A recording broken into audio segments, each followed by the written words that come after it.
Australia continues to play a vital role in the development of education sector in the Philippines, especially in the autonomous region in Muslim Mindanao, where efforts to improve education indicators are most needed. Launched in 2012, the Australian government-funded Basic Education Assistance for Muslim Mindanao, or BEAM-ARMM, was designed to contribute to the alleviation of poverty and the emergence of peace in the region through closely targeted investments in basic education, as well as skills training of out-of-school youth. BEAM-ARMM covers a wide range of education interventions, including early childhood care and development, basic education access, training out-of-school youth in vocational and technical skills, improving sanitation and health in schools, and rolling out an alternative delivery model for disadvantaged children in remote and conflict-affected areas. Just like Australia, Kaharudin Aleman, grade 6 teacher at Dato Angal Mitimbang Elementary School, also believes that an educated population is better equipped to achieve and nurture peaceful and prosperous communities. Although the school suffers from lack of classrooms, no amount of challenges can dampen Aleman's passion for his job. He teaches inside a wooden shack, which was used by internally displaced persons in 2008 when war broke out between government forces and Moro rebels as a result of the collapse of the Memorandum of Agreement on Ancestral Domain. Yung temperature dito ay mainit talaga. So meaning, hindi conducive place na room. Nagtitis lang kami kasi since walang room, so no choice kami.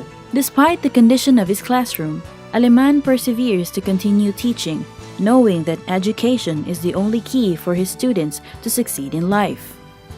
Dato Angal Mitimbang Elementary School is among the hundreds of schools in ARMM that suffer from lack of classrooms.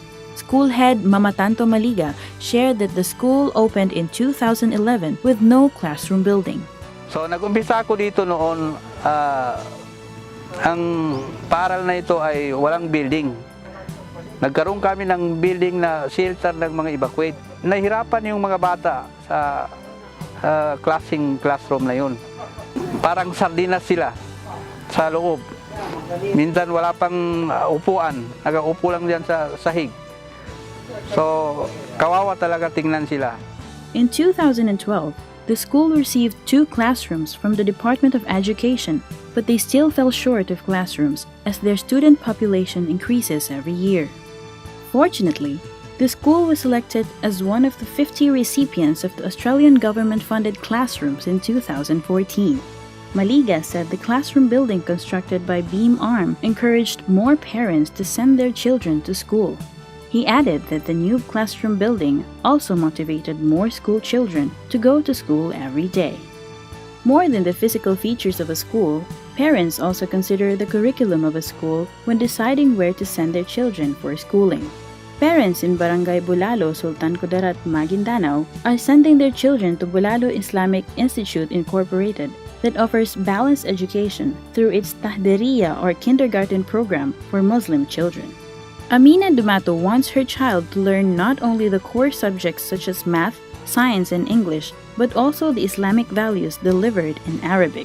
Gusto po namin na yung mga anak namin matuto talaga sa yun sa relihiyon namin, Islam.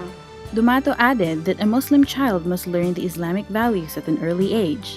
This is the reason why she decided sending her child to a school that offers balanced education. Malaki po yung progression niya, yung sa pag-aaral ng anak ko dito sa Tahderia, marami po siyang natutuhan sa sura, sa Quran. Malapit na 10 sura yung natutuhan niya dito. Marunong na siyang magbilang, yung sa ABCD, recited na po niya, yung identification sa animals, alam na din po niya yun. Dumato said her child's social skills have improved while going to school. Nakita ko po sa anak ko na enjoy siya sa pag-aaral niya dito kasi po naglalaro sila, marami silang activities na related din sa school nila, may nakukuha po silang lesson doon. The school's Tahderia teacher, Asmaira Ismael, noted that the play-based approach is an important element of the Tahderia curriculum. She added that a play is an important part of child development. Para po ma-develop yung psychomotor nila at saka para hindi po nila ma-miss yung tinatawag nating pagiging bata. Kasi yung mga bata naglalaro, nag-i-enjoy habang natututo sila. Ismael said the Tahdiriyah Center is student-centered, which she learned from the training programs that she received from BEAM-ARMM. Ismael said BEAM-ARMM trained her in implementing the ECCD checklist, which is designed to help Tahdiriyah teachers assess the development milestones of their learners. Ismael was also trained in child protection, water sanitation and hygiene, disaster risk reduction, and climate change adaptation, which are key elements of the Tahdiriyah curriculum according to Saida Mahmoud Kamansa, the school administrator of Bulalo Islamic Institute Incorporated. Like Ismael, Kamansa is also a recipient of a number of BEAM-ARMM training. Kamansa was trained on school administration and financial management so she could effectively run the school. Kamansa is among the Tahdiriyah administrators who drafted a policy focusing on the role of school administrators in child protection. She shared that BEAM-ARMM also helped the school in processing their permit to operate or PTO. Kasi po, pag walang PTO or permit to operate, itong kinder o itong preschool namin ay parang useless lang din. Kasi pagdating po niya, mag-transition po sila ng grade 1, so kailangan po ng LRN. So kailangan po na dapat ay naka-apply po kami ng permit to operate sa DepEd, yung recognition po ng DepEd. The school's Tahdiriyah program started as a traditional madrasa and only had a 2-day class. The school is now running for 5 days weekly. Dumato said she dreams of a bright future for her child. She added that her decision to send her child to the Tahdiriyah Center is the start of a long journey to fulfilling that dream.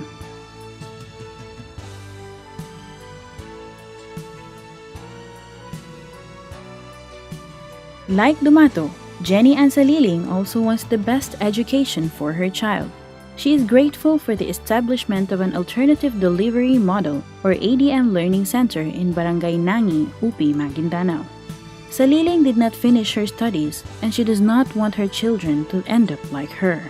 Masaya po ako na nagkaroon ng BRAC dito kasi po mabibigyan ng opportunity yung anak ko na makapag-aral ng libre kasi po ako hindi ako nakapagtapos ng aking pag-aaral. So masaya po ako as a parent. Sana po tuloy-tuloy pa yung BRAC. Saliling noted that the learning center is advanced like the private schools. The learners are given free learning materials. Unang-una nababawasan yung pagod ng aming mga anak na papunta doon sa sentro kasi mula sa sentro papasok dito sa amin 3 kilometers. Tapos hindi po kami nagwo-worried tuwing may malakas na ulan. Kasi po, pag doon sa baba nag-aaral ang aming mga anak, nag-worried po kami kasi kaapat na beses po tinatawid ang ilog. So, mas komportable kami na mga parent na dito mag-aral yung aming mga anak. The learning facilitator of the Learning Center, Ivy Rose Primne, said the distance between the school and the residence of her learners matters a lot.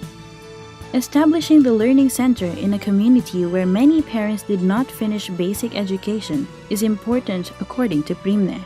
She believes that there is a bright prospect for children to finish their studies if schools are located near their homes. Primne was trained extensively in the pedagogical aspects of teaching as well as in managing the Learning Center. Bilang isang learning facilitator, dapat na alam mo kung anong kakayahan ng bawat isang estudyante kasi lahat ng mga estudyante ay magkakaiba. Magkakaiba sila ng paraan kung paano mag-study, paano nila maintindihan ang lesson. Primne said the Learning Center is fully equipped with learning materials like books and school supplies. In 2015, all grade 3 learners of ADM learning centers from across ARMM participated in the language assessment for primary grades or LAPG and garnered an average score of 74% or a descriptive equivalent of moving towards mastery. The learning centers are also contextualized according to the culture of the learners. BEAM-ARMM established ADM floating learning centers in Basilan, Sulu, and Tawi-Tawi to cater to Bajau children. The ADM component of the BEAM-ARMM program has reached to 53,736 children across the region. One of them is 9-year-old Sharvi Dane Lumampas. a grade 4 learner at Romagongrong ADM Learning Center. Sharvidane's favorite subject is English because he likes composing sentences and reading stories. Sharvidane said education is important for him. Malaga sa akin ang pag-aaral dahil gusto kong matulungan aking mga magulang. At ngayong bata ako silang nag-aalaga sa akin. At paglaki ko nang ako na mag-aalaga sa kanila.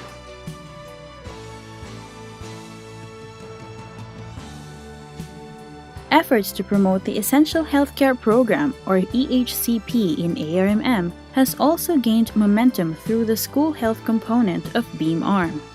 Believing that school children's health has the potential to positively influence their academic performance and attendance, Australia invested in the promotion of school-based group hand washing with soap and toothbrushing with fluoride, as well as deworming of school children twice a year. EHCP has been scaled up in all 9 schools divisions in ARMM, covering nearly 500 schools, of which nearly 100 implemented the program using their own resources.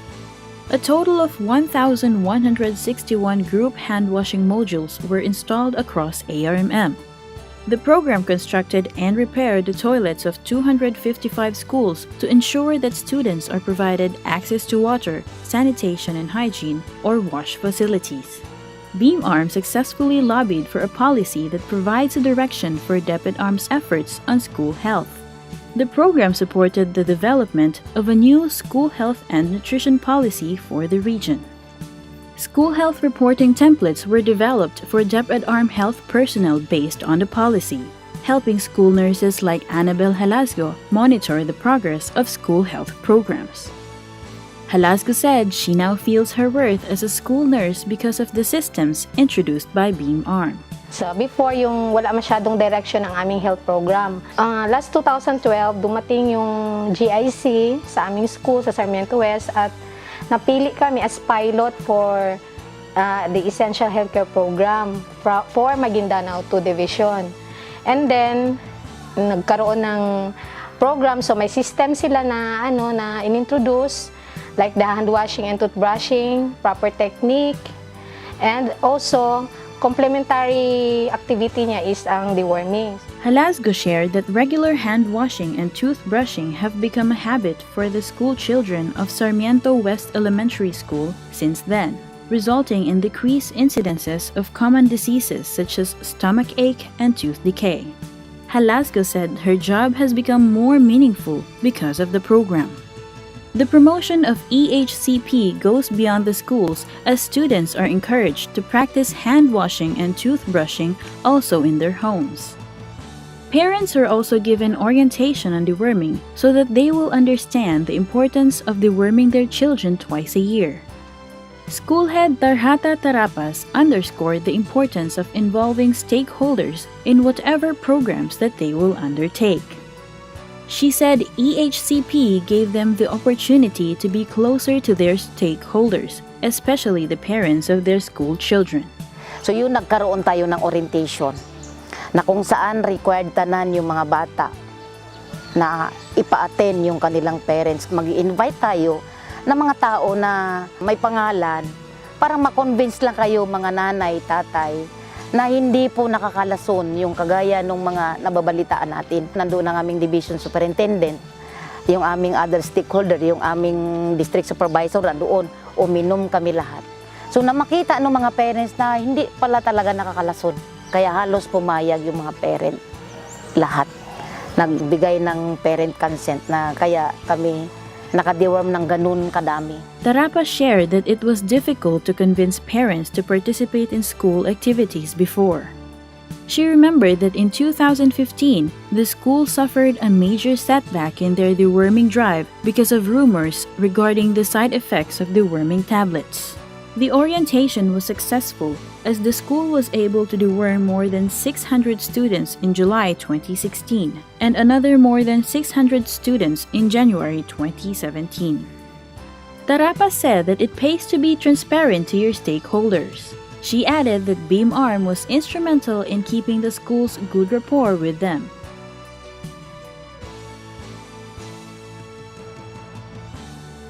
Australia also invested heavily in providing teachers in ARMM with supplemental training on K-12. The program has trained 12,344 teachers in core subjects such as math, science, and English since 2012. Kindergarten teacher Lucel Montelibano is one of the teachers trained by BEAM-ARMM. Ina-assess namin yung bata, syempre yung traditional, paper and pencil, yun lagi. Pero marami namang paraan para i-assess yung mga bata. Sa limbawa, sa paglalaro, no? Sa portfolio nila nakikita. Pag in-assess namin sila, gumagamit kami ng mga classroom-based assessment checklist. No? Binigay din yun sa amin ng BEAM na binigyan kami ng kopya bawat guro. Montelibano said she gathers all the worksheets and outputs of her learners to track their progress. She added that BEAM-ARMM also trained her to become resourceful and creative. Yung karamihan ng mga kasama ko, nagrereklamo na walang binigay ang ganito-ganyan, walang gamit. Pero nung sa training ng BEAM, pwede naman palang maging masaya yung klase. Gumagamit kami ng mga bato o mga takip ng mineral water or ng mga kung ano-anong takip na ginagamit namin sa kamay para mag-addition. Montelibano emphasized that the kindergarten curriculum is employing a play-based approach. Naglalaro rin ng mga bata pero natututo. Pag ituturo mo yung mga letters, pwede naman sa ibang paraan. Pwedeng mag-paint sila ng letters, pwede silang mag-mosaic. Maraming pwedeng gawin para mas masaya. She said that not all teachers in her district were trained by BEAM-ARMM. She led a district-wide training of kindergarten teachers and sourced out funding from the local government and non-government organizations. Masaya ako dahil dati participant lang ako sa mga trainings at dahil nga sa BEAM-ARMM nagkaroon ako ng pagkakataon na maibahagi yung aking kakayahan sa aking mga kapwa kindergarten teachers. Like Montelibano, her fellow kindergarten teacher Cecil Lindy Martizano of Kabatangan Elementary School in Wao, Lanao del Sur finds joy and fulfillment as learning facilitator of the Learning Partnership Program, or LPP. LPP was implemented by BEAM-ARMM as an educator professional development mechanism designed to sustain the BEAM-ARMM training. LPP is an emerging option for school-based or district-wide professional development for teachers, helping them improve on their competencies and the learning outcomes of their students. Martizano teaches 5 fellow English teachers or learning partners under the LPP. So far, masasabi ko na maganda talaga tong program na to kasi based sa mga feedbacks ng LPs ko, marami talaga silang natutunan sa akin. Joel Aiko, the school head of Kabatangan Elementary School, allotted their Learning Action Cells sessions for LPP. So yung LPP, ang kagandahan nito sa amin ng mga school head kasi nakakatulong siya paano namin ma-guide din yung aming mga guro para mag-grow yung mga teachers professionally. Yung pag-conduct namin ng classroom observation ay nagiging nakikita namin na meron ng improvements. Nakikita namin yung kahalaga ng LPP dahil ito ay isa sa naipasok naming programa sa aming school improvement plan. Aiko said that part of the priority improvement areas of their school improvement plan are improving competencies of teachers, improving the performance of their students, and lessening the frustration level of proficiency of their students in reading. A BEAM-ARMM case study on LPP in 16 schools revealed that teachers who joined LPP have improved from only 0.95 or beginning stage in 2015 to 1.73 in 2016, or a descriptive equivalent of established stage in the LPP assessment rubrics. BEAM-ARMM also retrieved the 2014 and 2016 NAT scores of grade 3 students from the 11 LPP implementing schools and found out that they posted significant increases in their mean percentage scores. Believing that LPP would make a dent on teacher and student performance, Wao-1 District Supervisor Shoraida Ampatua implemented not only a school-based LPP but also a district-wide LPP scheme. Through LPP, the camaraderie and cooperation of our teachers improve. The pupils or students notice the improvement of their teachers in teaching learning process. Another educator professional development program that Australia implemented in ARMM is the Reading Across Levels, Languages and Learning Areas, or Read All program, a reading program that builds the capacities of teachers in teaching reading. Read All is hoped to address the most prevalent issues among children in ARMM schools, for example, the prevalence of poor and non-readers. In Dangkalan Elementary School, Lamitan City, Basilan, the school implemented a number of read-all strategies to arrest the school's number of poor and non-readers. The school reported that in 2014, 25% of their grades 3 to 6 students were either non-readers or were reading below their academic grade levels. School head Jerry Basagas attributed the poor performance of their students to the community's poverty situation. Dahil sa kahirapan, ang mga bata tumutulong sa kanilang mga magulang sa paghahanap buhay, so hindi sila nakapag-focus sa kanilang pag-aaral. Basagas shared that the school had a reading program before, but the program failed because of the lack of structure. When he heard about the Read All program of BEAM-ARMM, Basagas sent his teachers to the training. Nung dumating ang Read All, nagpadala ako ng mga guro sa training. Natutunan nila ang mga paraan ng mga strategies kung paano magturo ng pagbasa sa mga bata, at ito ay napaganda ang aming reading program. The school implemented various remedial reading strategies such as peer-to-peer among students, teacher-student, and teacher-to-teacher through LPP. BEAM-ARMM's Read All program is two-pronged. It aims to improve a teacher's competency in reading instruction while also improving his or her reading proficiencies.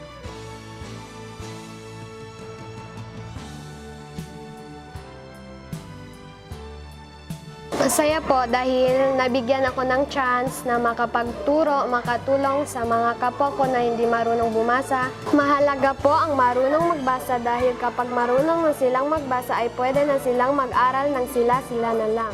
Overall, the teacher training and the educator professional development programs promoted by BEAM-ARMM program in ARMM have significantly contributed to the teacher and student performance in the region. Results of the BEAM-ARMM study on teacher competencies in science, math, and English showed that BEAM-ARMM trained teachers demonstrated a significant increase in their post-test scores when compared to their pre-test scores. The results of the post-test against the pre-test scores showed that 64% of the teachers, or 1,429 of the 2,243 teachers who were assessed, have improved. BEAM-ARMM also trained 10,993 OSY in various technical vocational courses through its component on Technical Vocational Education and Training, or TVET. TVET is aimed to equip OSY with technical, vocational, entrepreneurial, and basic life skills to increase their chances of landing jobs or empowering them to become entrepreneurs. Rasul Allen is one of the program's graduates in Consumer Electronic Servicing NC2. He started from being a tricycle driver to an electronic shop owner. Allen shared that he was not able to finish his studies because of financial constraints. He said that he really wanted to finish college, but his parents did not have the money to pay for the tuition and his allowance. Left with limited choices, Allen resorted to driving a tricycle to earn a living. Namamasada ako noon. Mainit ang panahon, tapos sa isang araw, 100 pesos lang yung net mo. Dahil sa mahalang gasolina, mahirap, marami kang kompetensya. Following his TVET training, Allen put up an electronic shop in Sharifagop, Mindanao with the help of his brother. Allen utilized the tools and equipment that were given to him by the BEAM-ARMM program for a start. He shared that his daily earning now reaches up to 1,000 pesos, which is 10 times higher compared to his previous daily income. Yung kinikita namin sa isang araw, malaking tulong na po sa amin yun, sa aming pamilya. Nakakaraos din naman kami. Like Alon, Angeli Oreta dropped out from college because of financial constraints. Oreta is among the shielded metal arc welding NC2 graduates of TVET who are now working at Hanjin Heavy Industries and Construction Philippines, a shipbuilding company based in Subic, Zambales. Oreta decided to join the TVET training in the hope of earning money for her own family.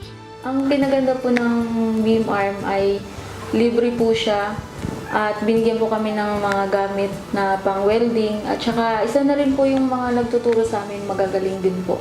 While welding is traditionally dominated by men, Oreta said that women are equally capable as them. Astig ang small na babae kasi bibihira lang po ang magiging welder na babae. Sa trabaho naman po, walang pinipili mababae man o lalaki. Kaya po namin mga babae yan. At minsan nga po, mas magaling pa kaming mga babae kaysa mga lalaki. BEAM-ARMM's industry-based approach in its course offerings has resulted in increased employability of its TVET graduates. 56% of the program's TVET graduates were able to secure jobs. BEAM-ARMM also equipped the workshops of 23 technical vocational high schools with tools and equipment to support DepEd ARMMM in implementing the TechVoc track of the senior high school program. BEAM-ARMMM sent 447 DepEd ARMMM teachers to various NC2 training courses as well as trainers' methodology. Elma Maliga, school head of Sapacan National High School in Rajabuayan, Maguindanao, hopes to preserve the loom weaving culture of Maguindanao through their contextualized dressmaking course. The school received dressmaking tools and equipment from BEAM-ARMMM in 2014, and since then, the school has produced dressmaking NC2 completers. Sapacan National High School is not only training senior high school students in dressmaking. The school also provides extension services to their community, training OSY and women organizations in dressmaking. Another significant milestone of the BEAM-ARMMM program is its support for classroom construction in the region. BEAM-ARMMM trained school heads, division physical facilities coordinators, DepEd ARMMM regional, division, and district officials, and staff members of other ARMMM regional line agencies in classroom construction management and punch listing.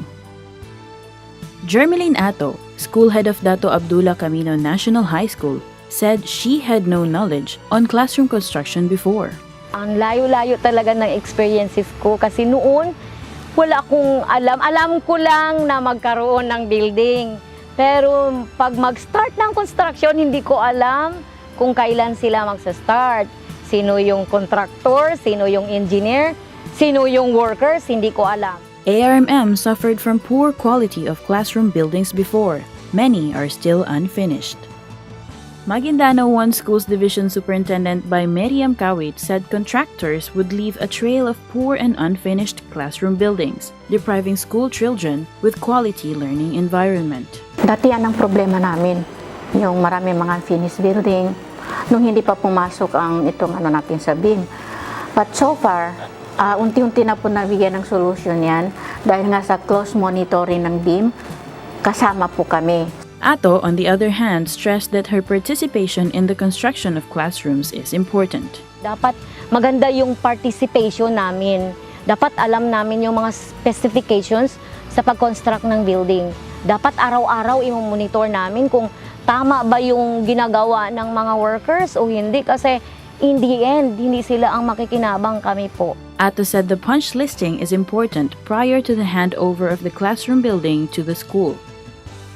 Punch listing is a pre-final inspection where members of the community gather to check the construction against the agreed minimum performance specification standards set by DepEd.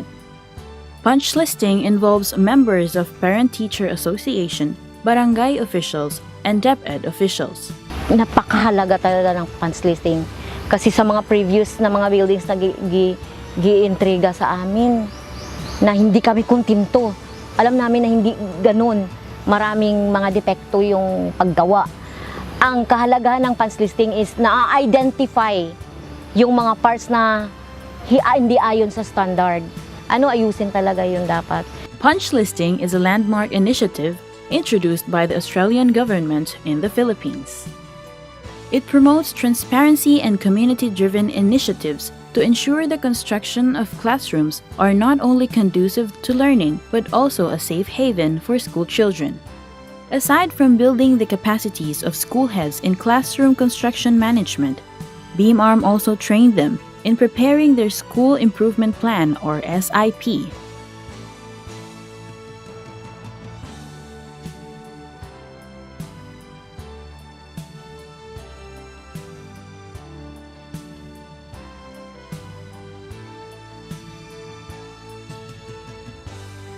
A total of 3,274 education managers and school officials were trained in school improvement planning. To date, BEAM-ARMM has reviewed 1,204 SIPs, surpassing its target of only 1,000. SIP is a roadmap that lays down specific interventions that a school, with the help of the community and other stakeholders, will undertake within a period of 3 consecutive school years. SIP seeks to provide those involved in school planning an evidence-based, systematic approach with the point of view of the learner as the starting point. Ultimately, SIP is envisioned to help schools reach the goal of providing school children with access to quality education. At the regional level, BEAM-ARMM builds the capacities of DepEd ARMM management and staff in strategic planning, monitoring, and evaluation. BEAM-ARMM developed the School Facilities Inventory System, Unified Monitoring and Information System, and established a GIZ facility, which are all designed to help DepEd ARMM come up with evidence-based strategic plans. BEAM-ARMM also linked DepEd ARMM with the Tarbiyya Committee and Bangsamoro Development Agency to promote balanced education in the region. Napakaganda yung nagawa ng BEAM-ARMM doon sa pagsulat ng curriculum dahil first time yun na mag-usap yung Tarbiyya at saka yung Bureau of Madaris. Kung wala ang BEAM-ARMM, siguro malabo yung pag-usap ng dalawang grupo. So talagang hindi namin malimutan ang BEAM-ARMM kasi very historical yung pag-uusap ng Tarbiyya at saka yung Bureau of Madaris na ang naging tulay nito ay ang BEAM-ARMM. And now, the time has come for the BEAM-ARMM program to close. The BEAM-ARMM program is happy to leave behind inspiring stories of hope, perseverance, success, stories of peace and unity, and a revitalized education sector of ARMM. Australia hopes that the gains of the BEAM-ARMM program will stand the test of time and will continue transforming the lives of the Bangsamoro, especially the children and the youth.